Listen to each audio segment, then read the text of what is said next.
Hello students, कैसे हैं आप सभी लोग। तो लास्ट वीडियो में हम लोगों ने जो डिस्कशन किया था, हम लोगों ने फंडामेंटल राइट्स को स्टार्ट कर लिया था और हम इसी चीज को कंटिन्यू कर रहे थे, देख रहे थे कि किस तरीके से फंडामेंटल राइट्स हमको मिले हुए हैं और कौन कौन से फंडामेंटल राइट्स हैं। तो इसी सीरीज को आगे कंटिन्यू करते हुए हम आगे आज देखेंगे कि राइट टू फ्रीडम। तो लास्ट वीडियो में हम लोगों ने जो डिस्कशन किया था, फंडामेंटल राइट्स के बारे में जाना था कि फंडामेंटल राइट्स क्या हैं, उनके फीचर्स क्या हैं, कहां से इसको बोरो किया गया है और किस तरीके से उसको अरेंज किया गया है।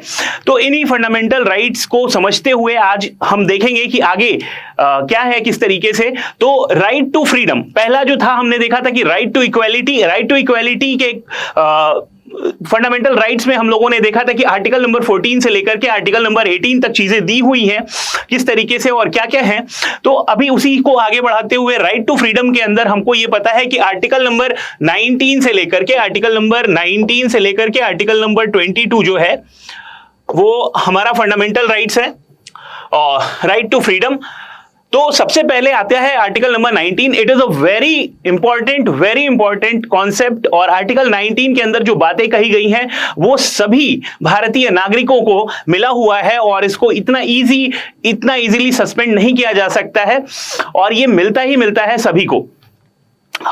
और अगर ये ना रहे तो कहने का मतलब एक इंसान की जो नेचुरल राइट्स हैं उनका वायलेशन होगा। तो बेसिकली ये जो राइट्स हैं आर्टिकल 19 के अंदर, ये नेचुरल राइट्स को भी प्रोवाइड करते हैं।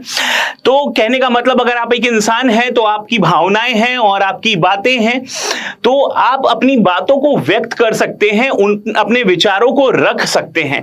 तो ये जो आर्टिकल है, आर्टिकल नंबर 19(1) के अंदर बताया गया है कि कोई भी इंसान है तो उसको अपनी बात को कहने का अधिकार है, अपनी भावनाओं को व्यक्त करने का अधिकार है। कितना इंपॉर्टेंट कॉन्सेप्ट है ये।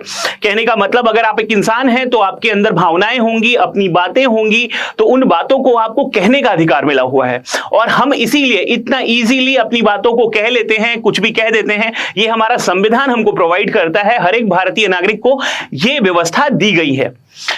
फिर उसके बाद अपनी बातों को कहने के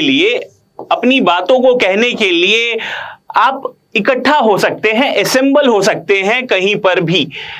कई सारे लोग जो हैं, एक ग्रुप जो है वहां कहीं पर भी असेंबल हो सकता है। ध्यान रखिएगा, पब्लिक प्लेस होना चाहिए, गवर्नमेंट बॉडी होनी चाहिए। आप किसी के घर पे जाकर के जबरदस्ती इकट्ठा नहीं हो सकते।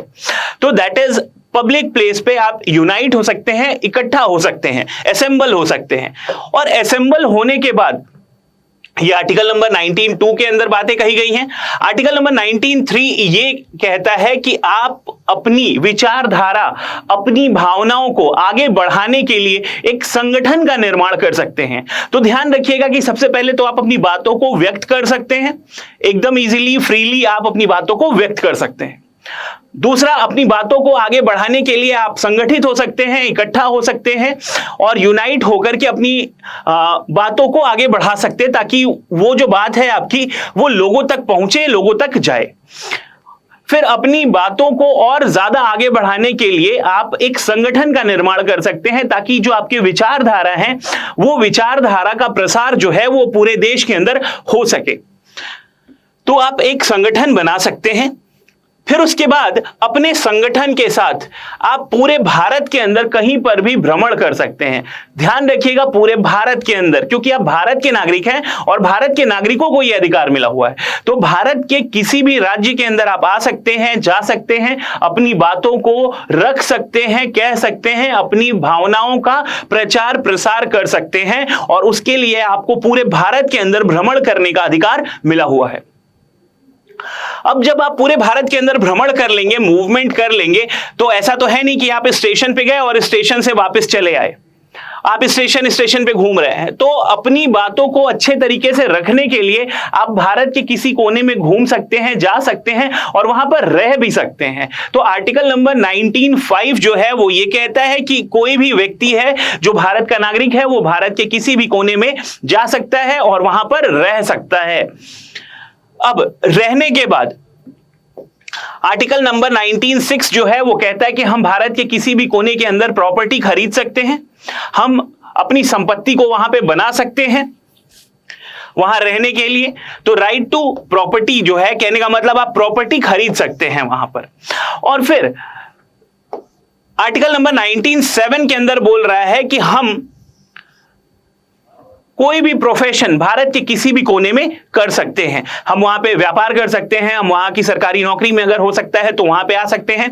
तो आप ऑल इंडिया सर्विसेज के थ्रू जाकर के वहां पे जॉब कर सकते हैं। स्टेट गवर्नमेंट की जॉब को लेकर के आप वहां पे प्रैक्टिस कर सकते हैं अपनी जॉब को, अपनी प्रोफेशन को। तो ध्यान दीजिएगा और इसको याद रखना बहुत ही आसान है और इसी क्रोनोलॉजी के अंदर ये चीजें होंगी। सबसे पहले आप अपनी बातों को व्यक्त करेंगे, अपनी बातों को रखेंगे, अपनी बातों को कहेंगे।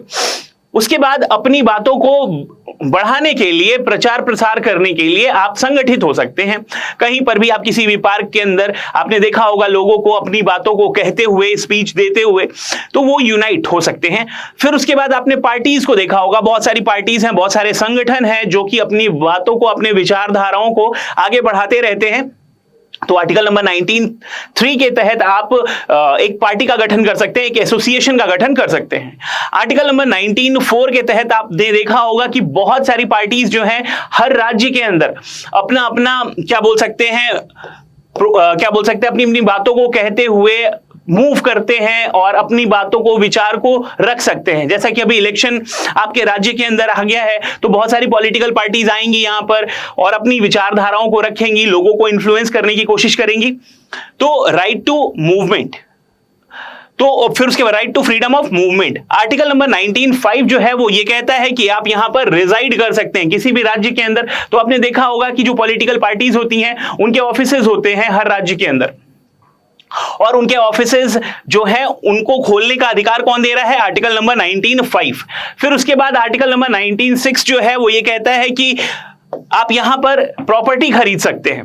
प्रॉपर्टी खरीदेंगे तो आपने देखा होगा कि अलग अलग पॉलिटिकल पार्टीज जो हैं वो यहां पर आकर के इलेक्शंस लड़ती हैं और यहां पर रह करके अपनी प्रॉपर्टी बनाते हैं, प्रॉपर्टी बना करके अपनी विचारधाराओं को आगे बढ़ाते रहते हैं। और फिर उसके बाद right to profession, right to freedom of profession, तो आप भारत के किसी भी कोने में जाकर के अपना व्यवसाय कर सकते हैं। तो आर्टिकल 19(1), 19(2), 19(3), 19(4), 19(5), 19(6), 19(7), आई होप आपको बातें एकदम क्लियर हो गई होंगी, क्रिस्टल क्लियर हो गई होंगी।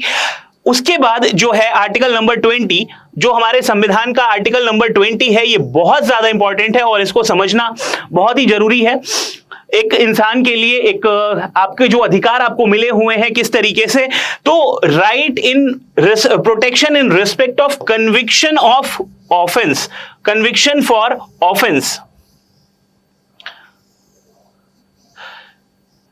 कन्विक्शन फॉर ऑफेंस का मतलब यह होता है कि आपको यह अधिकार मिला हुआ है कि आप अपने बचाव में अपना संरक्षण कर सकते हैं। कहने का मतलब अगर आपके ऊपर कोई कन्विक्शन लग गया, आपके ऊपर कोई दोष लग गया, तो अब उस दोष के लगने से ही आप दोषित हैं, आप दोषी हैं या नहीं हैं, आपको अपना बचाव करने का संरक्षण मिलेगा, अपना बचाव कर सकते हैं आप, आपको यह अधिकार दिया जाएगा।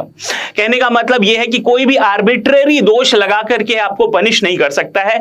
यह हमारा संविधान जो है हमको अधिकार देता है कि अगर हम किसी दोष के अंदर या फिर किसी गुनाह के अंदर गलती से फंस गए हैं तो हमको अपना बचाव करने का अधिकार हमारा संविधान हमको देता है। तो इसके अंदर और भी बातें की गई हैं कि किसी भी व्यक्ति को एक जुर्म के लिए 2 बार सजा नहीं हो सकती है।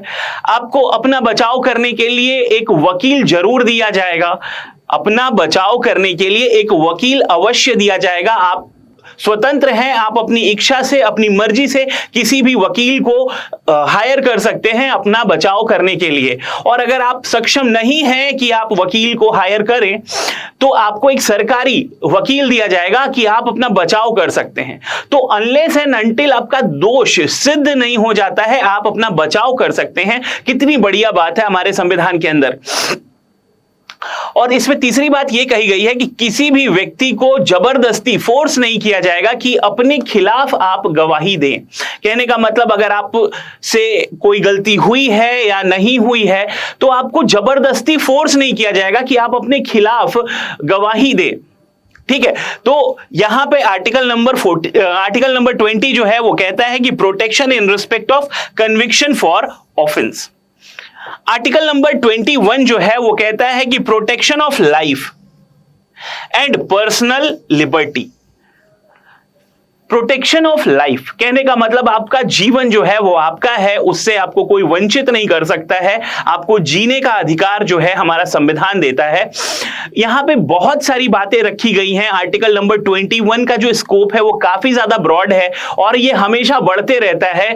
कहने का मतलब एक इंसान होने के नाते आपको जो भी अधिकार मिलने चाहिए, एक नेचुरल राइट होता है। कहने का मतलब प्रकृति के द्वारा हमको कुछ अधिकार दिए गए हैं, तो वो सारे अधिकार जो एक इंसान होने के नाते एक व्यक्ति को जरूर मिलना चाहिए, उन सारी बातों का विवरण जो है वो यहां आर्टिकल नंबर 21 के अंदर किया गया है, जिसको हम डिटेल के अंदर आगे कंटिन्यू करेंगे और देखेंगे। आर्टिकल नंबर 21A जो है वो ये कहता है कि किसी भी नागरिक या फिर जो भी हमारे देश के अंदर बालक हैं, बच्चे हैं, बालिकाएं हैं, उन सभी को शिक्षा का अधिकार मिलना ही चाहिए और उनको शिक्षा का अधिकार मिलता है। तो 14 साल से कम उम्र के जितने भी बच्चे हैं उनको एक प्राइमरी शिक्षा, एक बेसिक शिक्षा अवश्य मिलती है। और आपको पता भी है कि जो प्राइमरी स्कूल में टीचिंग्स होती हैं, जो पढ़ाया जाता है, बच्चों को मुफ्त शिक्षा प्रोवाइड किया जाता है ताकि जो देश का जो शिक्षा का स्तर है वो काफी ऊपर बढ़ सके और देश का जो भी नागरिक है वो अपनी जरूरतों को समझते हुए आगे अपनी तरक्की को सुनिश्चित कर सके। ये आर्टिकल नंबर 21A जो है यही कोशिश करता है कि देश का हर एक नागरिक पढ़ लिख ले और आगे बढ़े और देश की तरक्की में अपना योगदान दे। आर्टिकल नंबर 22 जो है वो ये कहता है कि protection against arrest and detention in certain cases.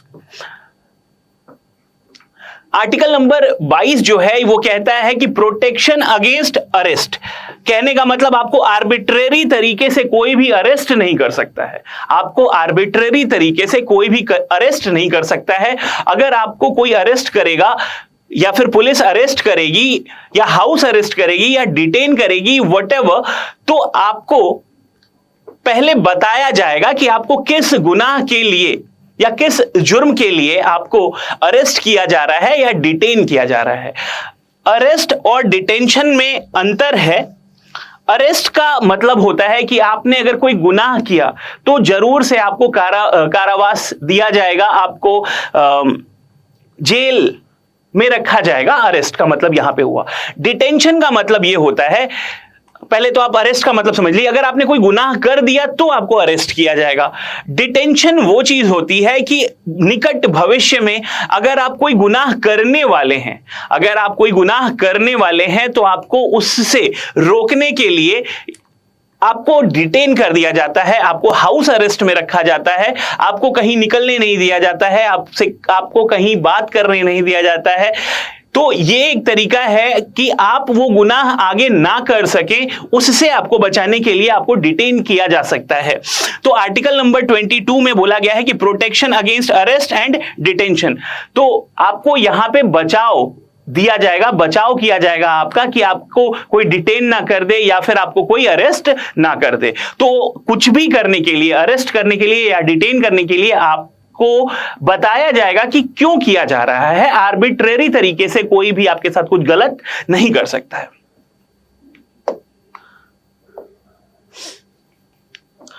अगला जो टाइप है फंडामेंटल राइट्स का वो है राइट अगेंस्ट एक्सप्लॉइटेशन। तो इस शब्द को बिल्कुल ध्यान रखिएगा, राइट टू एक्सप्लॉइटेशन नहीं है, राइट अगेंस्ट एक्सप्लॉइटेशन है।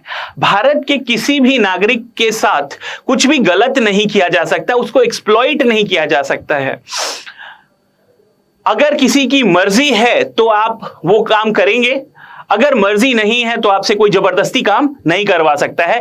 तो एक्सप्लॉइटेशन वाला जो मामला है यहां पर दो आर्टिकल्स जो हैं इससे डील करते हैं, article number 23 and article number 24। Article number 23 जो है, आर्टिकल नंबर 23 जो है वो करता है कि prohibition of traffic in human being and forced labour. Traffic in human being का मतलब यह होता है और फोर्स्ड लेबर का मतलब यह होता है कि आपके साथ जबरदस्ती आपसे कोई काम नहीं करवा सकता है।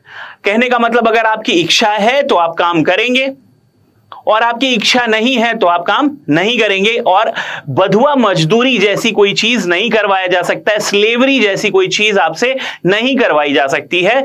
और ट्रैफिक इन ह्यूमन बीइंग का मतलब यह होता है कि किसी भी इंसान का खरीद और बिक्री नहीं की जा सकती है। जैसे पहले गुलाम खरीदे जाते थे, बेचे जाते थे और उनसे आजीवन काम करवाया जाता था, उनकी मजबूरी का फायदा उठाया जाता था, ऐसा अब नहीं किया जा सकता है। तो किसी भी व्यक्ति को खरीदा और बेचा नहीं जा सकता है।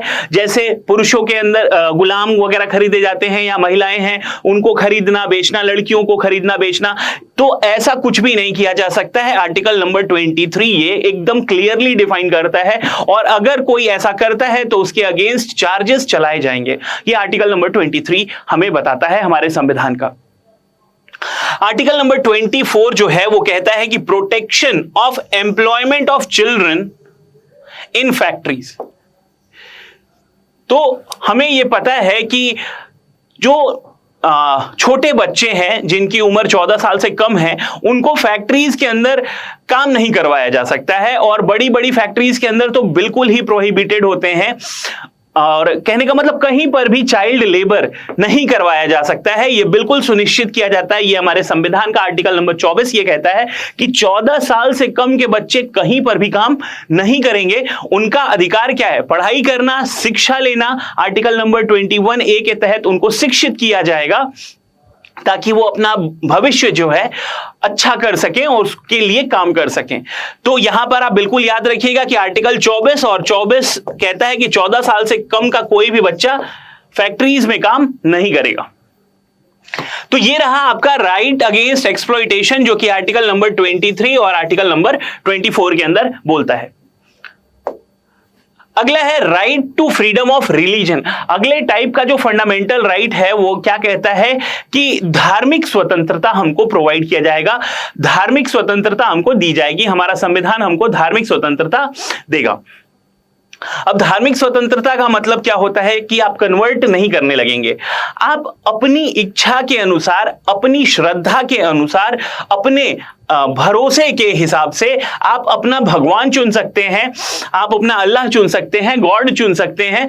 जिससे भी आपको लगता है कि आपको सुकून मिलता है, आपको उसके शरण में जाना चाहिए, आप उनका चुनाव कर सकते हैं और वहां पर आप रह सकते हैं और अपना धर्म चुन सकते हैं।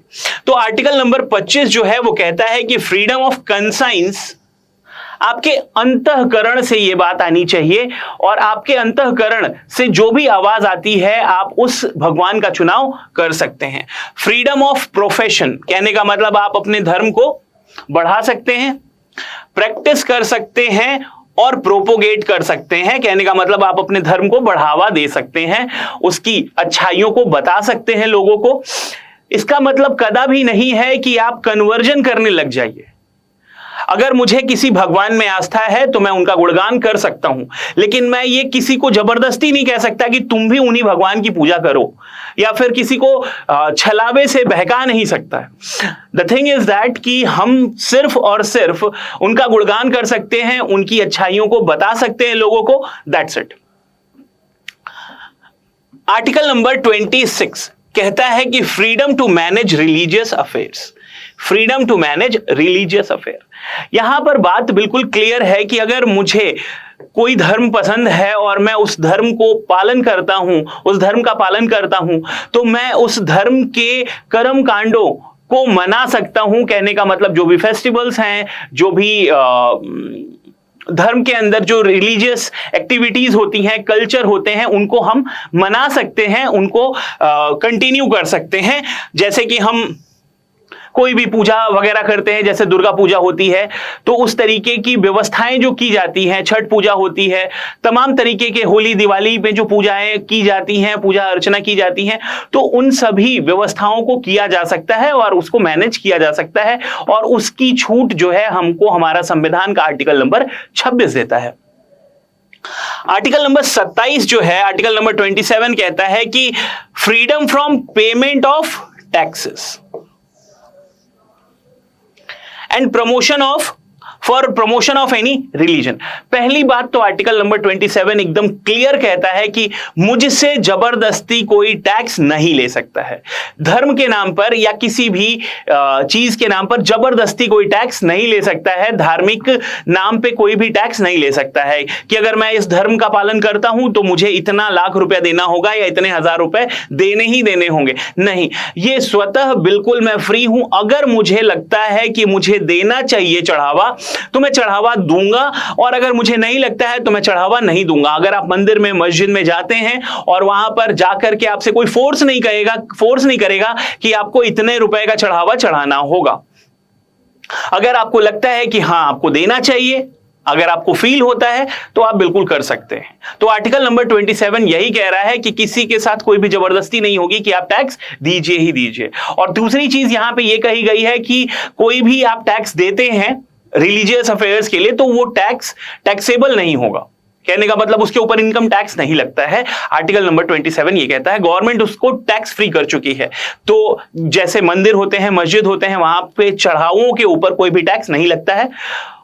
तो आपको आई होप समझ में आ गई होंगी ये बात कि किसी भी इंसान को फोर्स नहीं किया जा सकता कि आप टैक्स दीजिए, और जो चढ़ावा चढ़ता है धार्मिक कार्यों में उसके ऊपर सरकार की तरफ से कोई टैक्स नहीं लगाया जाता है। आर्टिकल नंबर 28 जो है ये कहता है कि freedom from attending religious instruments या इंस्ट्रक्शंस और worship in certain educational institution. Article number 28 एकदम क्लियर कहता है कि किसी भी जगह पे, किसी भी पब्लिक प्लेस पे या किसी भी शैक्षणिक संस्थान पर जहां पर भारत सरकार का पैसा लगा हुआ है, वहां पर कोई किसी भी प्रकार का रिलीजियस टीचिंग नहीं किया जाएगा। पहली चीज तो यह है कि कोई भी जाकर के कहीं पर भी धार्मिक शिक्षा नहीं दे सकता है। और दूसरी चीज यह है कि किसी भी इंसान को फोर्स नहीं किया जाएगा कि आप जाकर के रिलीजियस इंस्ट्रक्शन को सुनिए और वहां के धार्मिक जो टीचिंग आपको दी जा रही है उसको लीजिए ही लीजिए।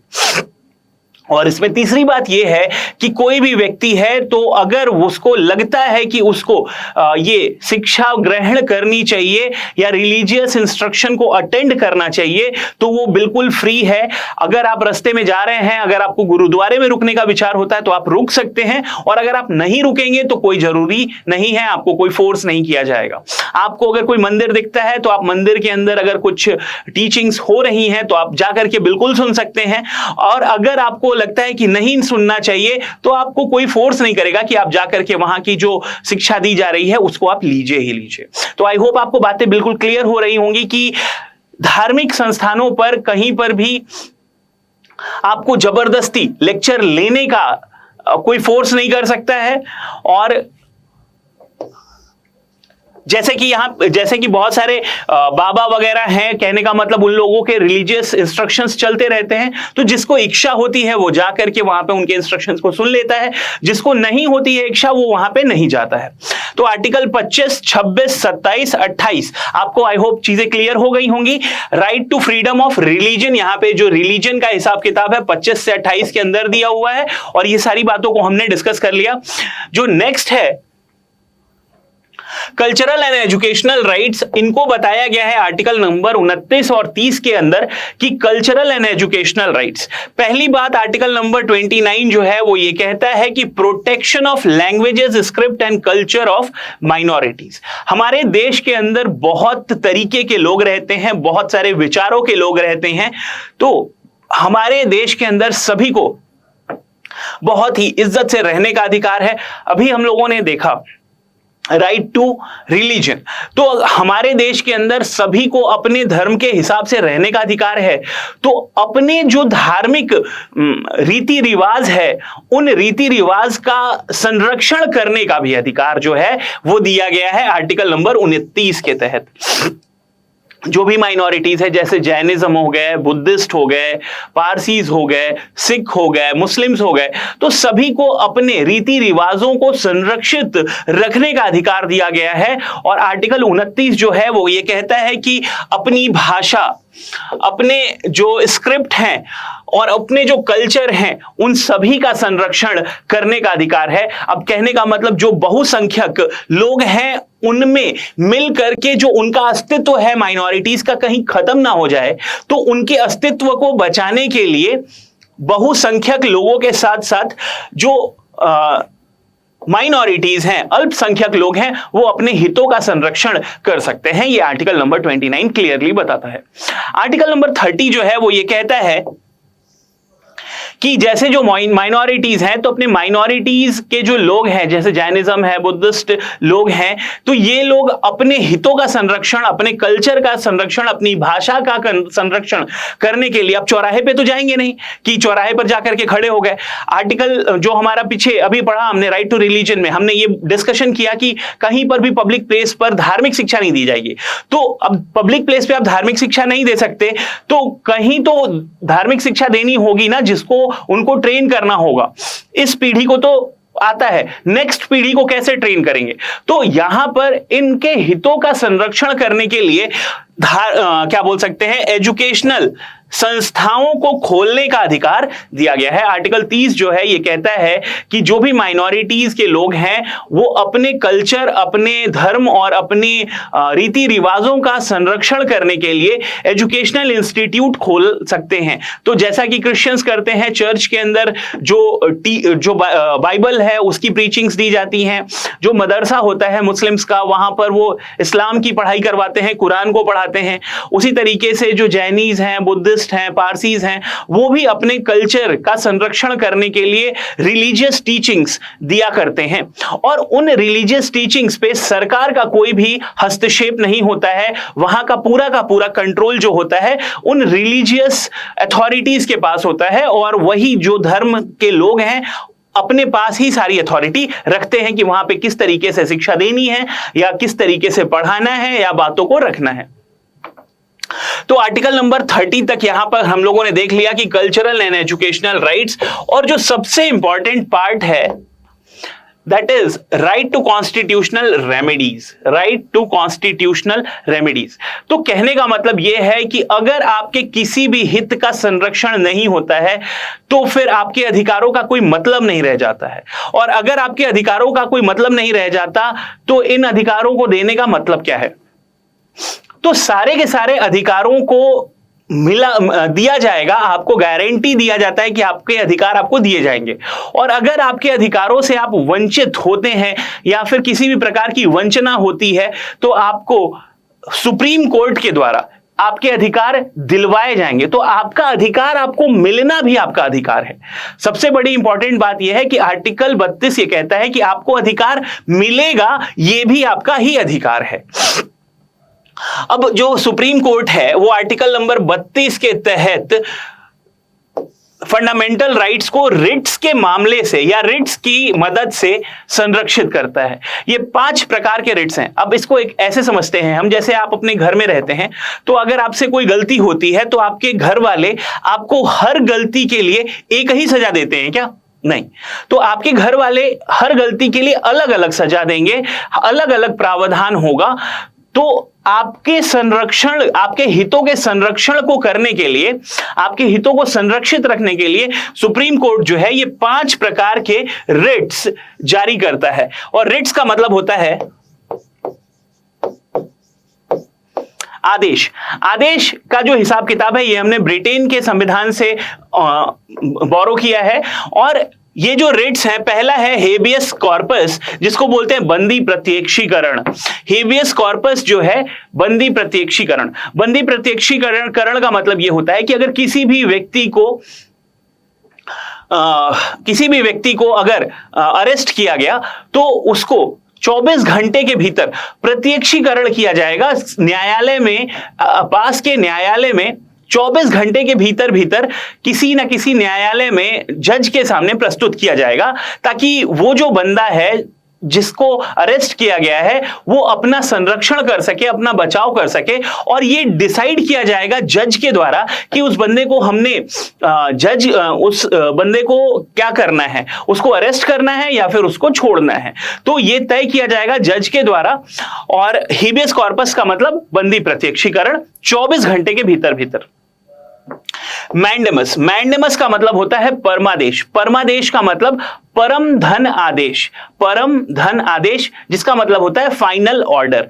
फाइनल ऑर्डर से मतलब यह है कि कोई भी व्यक्ति है अगर वो काम कर रहा है और वो अपना काम ठीक से नहीं कर रहा है और उसके काम को ना करने की वजह से लोगों के हितों का संरक्षण खत्म हो रहा है या फिर लोगों के अधिकार से वंचना हो रही है। अगर एक एग्जांपल के तौर पे बात करें कि अगर कोई डॉक्टर है और डॉक्टर जो है वो अपनी सर्विस को ठीक से नहीं दे रहा है, तो लोगों को अधिकार मिला हुआ है कि उनको अच्छा हेल्थ मिलना चाहिए। ये आर्टिकल 21 के तहत इंश्योर किया गया है। या फिर अगर कोई टीचर है, अगर वो बच्चों को ठीक से नहीं पढ़ा रहा है तो बच्चों के अधिकारों का हनन हुआ। आर्टिकल 21A कहता है कि बच्चों को पढ़ाया जाना चाहिए, ये उनका अधिकार है। तो अब अगर कोई टीचर अच्छे से नहीं पढ़ा रहा है या फिर कोई डॉक्टर अपनी सर्विस को ठीक से नहीं दे रहा है तो उसको ऑर्डर दिया जाएगा सुप्रीम कोर्ट के द्वारा, that is mandamus. Supreme court जो है वो ऑर्डर देगा कि आप बीइंग अ डॉक्टर आपको अपनी सर्विसेज को ठीक से देना है, बीइंग अ टीचर आपको अच्छे से पढ़ाना है। तो ये क्या हुआ, मैंडेमस। और अगर फिर भी वो ब्रीच करता है कोई भी व्यक्ति तो उसको सजा दी जाएगी। अगला है प्रोहिबिशन। प्रोहिबिशन का मतलब होता है प्रोहिबिट करना, रोकना। हमारे देश के अंदर बहुत सारे हाई कोर्ट्स हैं, बहुत सारी निचली अदालतें हैं। अगर कोई निचली अदालत है या फिर हाई कोर्ट है, अगर कोई केस चल रहा है वहां पर और उस हाई कोर्ट के पास इतनी अथॉरिटी नहीं है कि उस केस को वो हैंडल कर सके, कहने का मतलब उसके ज्यूरिसडिक्शन से बाहर आ जाए। सपोज अगर एक एग्जांपल की बात करें कि जैसे यूपी हाई कोर्ट है, इलाहाबाद हाई कोर्ट है और पटना हाई कोर्ट है, तो इन दोनों हाई कोर्ट के अंदर कुछ मामला ऐसा आया कि जहां पर 2 से ज्यादा राज्यों का इन्वॉल्वमेंट है, तो वो जो हाई कोर्ट है, इलाहाबाद हाई कोर्ट या फिर पटना हाई कोर्ट, वो फैसले को देने में सक्षम नहीं होगी क्योंकि उसका जो ज्यूरिसडिक्शन है वो सिर्फ अपने राज्य तक सीमित है। तो अगर 2 या 2 से ज्यादा राज्यों का इन्वॉल्वमेंट हो जाता है तो केस जो है वो क्या होता रहेगा, डिले होता रहेगा, क्योंकि वहां पर सही तरीके से फैसला आना क्या है, मुश्किल है। तो उस केस में हाई कोर्ट जो सुप्रीम कोर्ट है वो निचली अदालत को, that is the high court को, मना करेगी कि आप यहां पर इस कार्यवाही को छोड़ दीजिए और उसके आगे की जो प्रोसीडिंग्स है वो डील की जाएंगी सुप्रीम कोर्ट के द्वारा। तो आई होप आपको चीजें समझ में आ रही होंगी। प्रोहिबिशन का मतलब प्रोहिबिट करना अपने से जूनियर कोर्ट को। अगली चीज है सर्शियरी। सर्शियरी का मतलब होता है सर्टिफाई करना, सर्टिफिकेट लगाना, मुहर लगाना, कि भाई साहब जो भी निचली अदालतों के द्वारा फैसला दिया गया है वो सही है या गलत। अगर कोई व्यक्ति है, अगर उसको कुछ क्या बोल सकते हैं, उसको जो भी कुछ सजा मिली या फिर जो भी फैसला सुप्रीम क्या बोल सकते हैं, निचली अदालत का आता है, डिस्ट्रिक्ट कोर्ट का आता है या हाई कोर्ट का आता है, और कोई व्यक्ति उस सजा से संतुष्ट नहीं है, उसको लगता है कि नहीं उसके साथ गलत हुआ, तो आप वो बंदा ऊपर की अदालत में जाएगा। सपोज अगर हाई कोर्ट की फैसले से कोई खुश नहीं है तो सुप्रीम कोर्ट जाएगा और सुप्रीम कोर्ट वहां पर क्या करेगा, चेक करेगा, सर्टिफाई करेगा कि क्या उसको सही सजा मिली थी या नहीं। अगर सही सजा नहीं मिली थी तो पिछली सजा को क्वैश किया जाएगा और नई सजा दी जाएगी।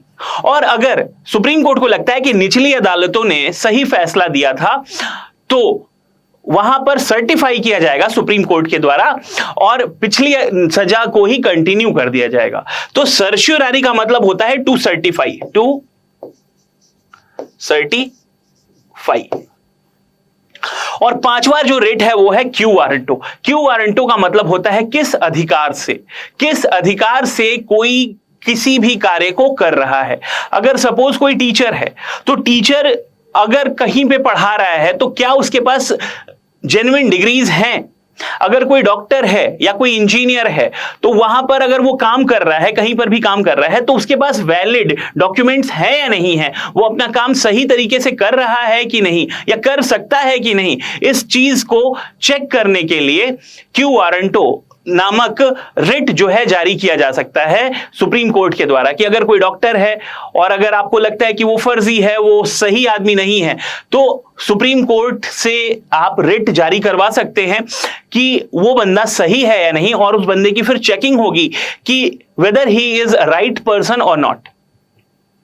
तो आई होप आपको चीजें समझ में आ गई होंगी कि किस तरीके से ये 5 रिट्स हैं। हेबियस कॉर्पस जिसको बंदी प्रत्यक्षीकरण कहते हैं, मैंडेमस जिसको परमादेश कहते हैं, प्रोहिबिशन का मतलब होता है टू प्रोहिबिट रोक देना, और फिर सर्शियरी का मतलब होता है टू सर्टिफाई, और फिर क्यू वारंटो मतलब किस अधिकार से कोई कार्य कर रहा है। तो ये रहा फंडामेंटल राइट्स का हिसाब किताब, जहां पर आर्टिकल नंबर 14 से लेकर के आर्टिकल नंबर 32 तक हमने चीजों को देखा। तो I hope you have enjoyed the lecture. Thanks for watching the video. जय हिंद। अगर आप चाहते हैं अपने कैरियर को एक नई दिशा देना और सुनहरे भविष्य को साकार करना, तो जुड़िए कंपटीशन कम्युनिटी के साथ। आज ही हमारे वेबसाइट के कैरियर पेज पर विजिट करें अथवा डिस्क्रिप्शन बॉक्स पर दिए गए लिंक पर क्लिक करें। हमेशा आपके साथ टीम कोको।